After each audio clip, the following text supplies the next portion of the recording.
Halo sahabat sehat Panterapi, senang sekali saya Jody Wisnu menjumpai Anda kembali dalam program podcast Panterapi, persembahan dari Rumah Sakit Panterapi Yogyakarta. Kali ini kita kedatangan seorang narasumber di tempat yang berbeda. Biasanya kita melakukan di studio podcast, tapi saya di lokasi daerah Rumah Sakit Panterapi di area yang sangat menarik, di lantai 1, tepatnya di area fisioterapi. Tempat apa ini? Ya, mari kita undang Dokter Amelia. Apa kabar dokter? Selamat siang. Sehat? Sehat. Ya, selamat datang di podcast Panterapi, dokter. Oke, Nah, dokter Amelia ini adalah seorang spesialis SPKFR ya, dokter ya. Jadi spesialis kedokteran fisik dan rehabilitasi. Kalau dulu dibilang spesialis rehab medik ya, dok ya? Ya, betul. Dulu kami dibilang ya, rehab. Oke. Nah, dokter, sebetulnya SPKFR itu apa? Dan dokter Amel ini sudah berapa lama bekerja di Rumah Sakit Panterapi? Silakan, dok. Ya, baik. Untuk SPKFR sendiri itu kepanjangannya yaitu spesialis kedokteran fisik dan rehabilitasi. Jadi kami memang membantu pasien-pasien untuk mendapatkan kembali, istilahnya merehabilitasi itu ya. Jadi mendapatkan kembali kesehatannya, tidak melulu dari obat, tetapi juga dari hal lain seperti exercise, kemudian juga menggunakan sifat-sifat fisik dari benda-benda di sekitar kita, misalnya panas, kemudian dingin, dan lain-lain seperti itu. Singkatnya seperti itu kira-kira ya. Oke, jadi istilahnya supaya quality of life-nya dikembalikan dengan baik. Betul lewat sekali. barang-barang di sekitar kita. Gitu. Betul sekali. Nah, jadi tidak hanya melulu dengan obat-obatan. Tidak hanya dengan saja. obat, latihan Ya. fisik juga. Betul Nah, sekali. tapi ngomong-ngomong udah berapa lama dokter di sini nih? Saya sudah berkarya di sini sejak tahun 2018. Oke. Ya. Oke, jadi udah 4 tahun lebih, hampir 5 4 tahun lebih, ini, oke. ya. Di Rumah Sakit Oke. Panterapi dan Panterapi Group ya? Iya, Rumah betul, sakit yang Panterapi mengembangkan. Oke, nah dokter Amel, ini sebetulnya menarik. Kita ini kan di tempat yang berbeda, ya. Di tempat ada kayak kolam renang di sini, sebenarnya tempat apa sih dok? Baik, Ya. ini kami di ruang hidroterapi, Hidroterapi. bagian dari instalasi rehabilitasi medik. Oke. Di sini memang ada kolamnya ya, ada kolam renang. Jadi memang ini untuk terapi dengan menggunakan air. Kita bilang hidroterapi ya, hidro Oke. itu air ya, Air. terapi ya. Jadi Oke. kita memang menggunakan sifat-sifat dari air, kita menggunakan media air untuk melakukan terapi. Oke. Jadi seperti itu singkatnya. Oke. Ya. Jadi air sendiri ini kan memang sifatnya macam-macam ya. Dia Ya, ada, kita tahu dia punya seperti, karena dia cair, dia Ya, ada baik. viskositasnya lah. Oke. Ada kemudian kalau jenengan yang pernah belajar dulu pernah dengar mungkin tekanan hidrostatik lah. Oke, baik. Ya, ada juga daya apung dari air. Ya. Itu semua akan membantu untuk melakukan terapi-terapi pada kondisi-kondisi tertentu di mana kita memerlukannya. Oke, baik. Ya. Ya, ini Oke. kan kalau kolam dok, ini sebenarnya dalamnya berapa tuh?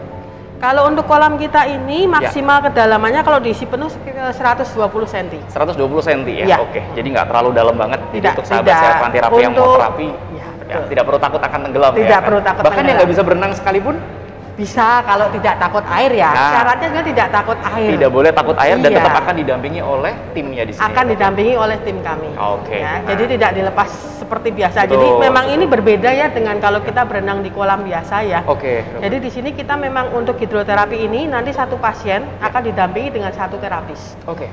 Dan nantinya pun latihan yang dilakukan tentu saja akan dipandu oleh terapis kami. Oke. Gitu. menarik Jadi sekali. tidak sembarang-sembarang bergerak, Oke. ya kan?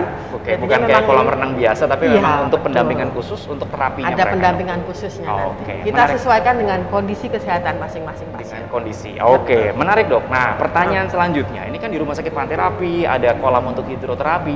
Sebenarnya pasien seperti apa sih dok? Kriteria pasien-pasien yang bisa dilakukan untuk terapi di kolam hidroterapi Ya. ini? Untuk saat ini kami memang baru melayani Ya. pasien-pasien dengan keluhan muskuloskeletal. Muskuloskeletal. Jadi gangguan misalnya low back pain atau nyeri boyok ya. Itu Oke. kayaknya hampir setiap dari kita sudah pernah mengalami nyeri Oke, boyok ya. kita bisa juga nih terapi Ya. di sini nih ya. Gitu. Oke. Jadi Nah, nyeri kemudian- boyok ya. oke. Kemudian juga osteoartritis atau mungkin kalau orang-orang bilangnya pengapuran sendi Pengapuran atau sendi. olinya habis terutama kalau Olinya. di lutut itu. Itu Oke. kan juga banyak Ya. ya. Kemudian juga bisa untuk cedera olahraga. Oke. Terutama pada cedera yang di tungkai ke bawah ya. Jadi Cedera untuk yang olahraga. bawah ya. Oke. Itu Jadi cedera untuk olahraga pun pemain bola, pemain apapun itu bisa dok ya Itu untuk bisa kita terapi di bantu sini gitu, juga. iya. Oke. Kemudian juga bisa untuk frozen shoulder. Frozen ya. shoulder? Iya, frozen shoulder ya mungkin beberapa sudah pernah mengalami juga Ya, ya. kaku-kaku sendi bahu, tidak Oke. bisa gerak, sakit. Oke. Itu juga bisa kita bantu, tapi nanti memang untuk gerakannya tertentu. Oke, baik. Ya, betul. misalnya Jadi- pasien remaja sampai pasien dewasa.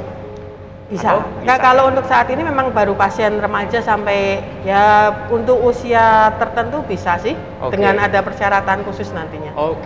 Jadi seolah seperti untuk mereka-mereka yang aktif ya dok ya? Ya.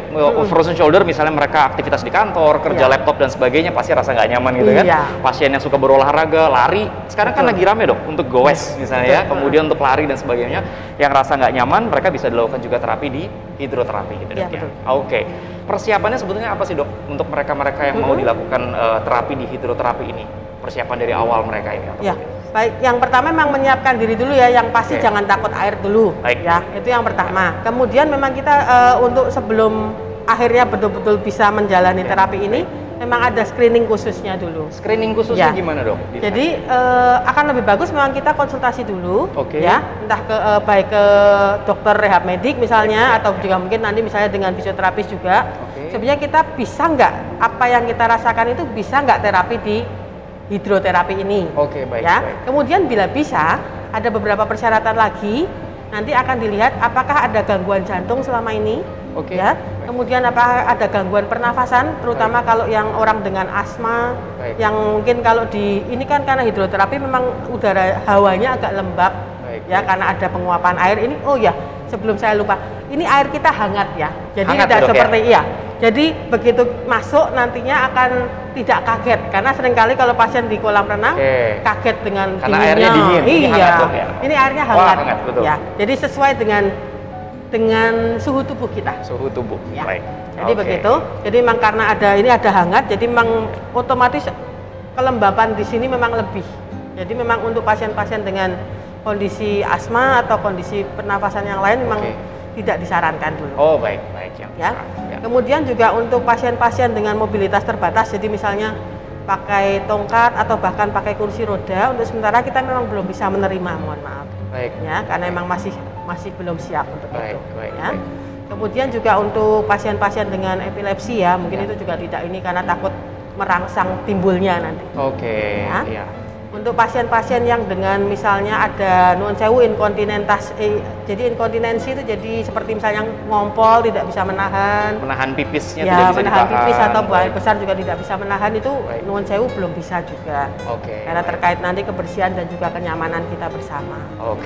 Jadi prosedural di sini tetap akan diperhatikan sekali ya dok, akan dilakukan screening dulu dan ini juga ruangan sesuai dengan protokol kesehatan karena pasien yang dilakukan terapi juga tetap harus pakai masker dan ini juga ruangannya terbuka di bagian atas, ventilasinya juga cukup bagus, tetap akan didampingi oleh terapis. Dan untuk pasien-pasien yang akan ke sini, otomatis misalnya mau berkonsultasi dengan spesialis KFR atau spesialis kedokteran fisik dan rehabilitasi, Anda bisa melihat di Pantirapiku, aplikasi Pantirapiku diinstal di Android, atau untuk Anda yang tidak menggunakan Android bisa juga lewat website pantirapi/registro sehingga nanti Anda bisa membuat appointment atau perjanjian untuk ketemu dengan SPKFR untuk berkonsultasi dulu ya dok ya, untuk supaya lebih nyaman nanti kapan dilakukan tindakan, lalu kemudian kriteria screeningnya seperti apa akan lebih nyaman. Nah dok, sebetulnya kalau seandainya mereka dilakukan ini berapa kali sih dok biasa dilakukan terapi, sekuensnya setiap berapa kali ini untuk sahabat sehat Pantirapi? Baik, kalau untuk terapi seperti ini memang dilakukannya rutin ya, jadi tidak hanya bisa sekali atau insidental begitu ya. Jadi memang minimal itu biasa kita lihat 4 kali. Ada 4 kali terapi dalam 1 bulan ya kira-kira. Jadi seminggu sekali bisa? Seminggu sekali atau kalau yang memang butuh cepat ibaratnya memang supaya lebih cepat gitu, ya seminggu bisa 2 kali. Bisa 2 kali seminggu ya? Intensitasnya jadi seminggu 2 kali. Frekuensinya seminggu 2 kali. Bisa dilakukan Senin sampai hari Sabtu di sini Senin sampai Sabtu kita buka. Sampai Sabtu buka, kemudian nanti bisa melakukan terapi di sini dan itu, ya kalau sumbangan nanti mau nambah lagi boleh? Boleh, silakan. Bisa ya? Jadi kalau memang sudah merasa nyaman, merasa banyak dapat manfaat, mau ditambah lagi silakan. Nantinya akan lebih untuk kebugaran ya jadinya ya. Dan akan didampingi oleh terapis-terapis yang ada di sini dok. Fisioterapis yang akan mendampingi nanti. Jadi jangan takut, memang nanti satu pasien, jadi dilakukan 1 pasien 1 kali terapi ya. Per terapinya, per sesinya itu 1 pasien saja dengan pendampingan 1 terapis. Kemudian juga alat-alat juga sudah kita sediakan. Ada seperti pelambung dan lain-lain yang akan membantu. Jadi kalau memang tidak bisa berenang pun bisa. Yang penting tetap tenang, jangan panik gitu. Jangan panik gitu kan. Jangan panik nyemplung di airnya. Gitu. Betul. Berapa lama dok 1 sesi biasanya? 1 sesi nanti tergantung terapi latihannya juga ya. Rata-rata antara 30 sampai 1 jam. 30 sampai 1 jam. Ya, karena tetap ini namanya exercise terapi, jadi kita ada pemanasannya dulu pelan-pelan, nanti masuk ke gerakan inti, kemudian nanti sampai pendinginannya juga. Oke, jadi pertama ke sini, kemudian melakukan tindakan, setelah itu nanti bisa mandi dan juga berganti baju, dan Anda bisa beraktivitas kembali seperti sedia kala. Betul gitu, sekali. ya. Oke, so Dr. Amel terima kasih banyak. Sudah banyak memberikan insight tentang hidroterapi di Rumah Sakit Panterapi. Karena sesi podcast kali ini kami persembahkan untuk akhir Juli, Dok. Karena akhir Juli ini kan mau reopening lagi. Betul sekali. Reopening lagi hidroterapi yang sebetulnya dari Rumah Sakit Panterapi sudah menyediakan cukup lama. Akan tetapi karena terpentok pandemi ya, Dok, betul, ya. Sehingga kami harus memperbaiki lagi fasilitas, dan sekarang sudah siap di akhir bulan Juli. Sekali lagi Profisiat, Dr. Amel. Terima kasih, akan dibuka dokter. kembali. Baik, sahabat Sehat Panterapi, demikian podcast saya dengan Dr. Amelia, spesialis kedokteran fisik dan rehabilitasi. Jangan lupa buat Anda yang sudah menonton video ini, like, komen, dan juga subscribe, serta nyalakan notifikasi untuk banyak mendapatkan informasi terbaru dari Rumah Sakit Panterapi. Jangan lupa juga untuk follow akun Instagram Rumah Sakit Panterapi Yogyakarta. Saya Jody Visnu undur diri bersama dengan Dr. Amel. Sampai jumpa lagi pada podcast selanjutnya. Salam sehat selalu dari Rumah Sakit Panterapi, sahabat untuk hidup sehat. Sampai jumpa.